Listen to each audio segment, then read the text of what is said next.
So you've prepared your file, you got it on the computer, you printed it off of Illustrator, you set the focal distance or focus the laser, and then you set the home or the origin, whichever you want to call it.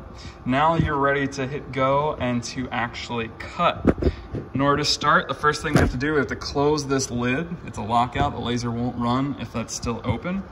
The second thing, we have to turn on our fan and we have to turn on our little air assist down in the corner of that little pump.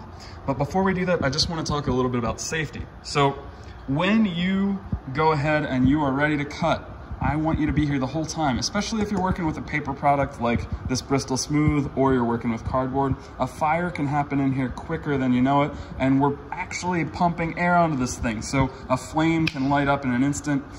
Say the machine, a belt goes awry and it gets stuck and we're cutting plastic.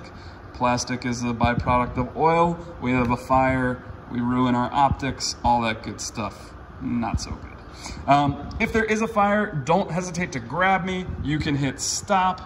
We can turn off the power. Just yell out for me. The best thing we could possibly do if there's a fire in here is grab this material out of here, throw it on the ground, and start stomping on it. And I have had to do that a couple times. So that is just a little bit about you running stuff. You need to be here. You can't be in the room kind of doing whatever you want. You can't be on your phone the whole time. I want you not necessarily staring at that beam that's gonna cut in a moment, but I need you to be here just to see what's happening after the beam goes through the material, whether or not there's a little fire forming or not. That's all. If we're ready to cut, you're gonna see it in a moment. I'll make a little stop motion on that.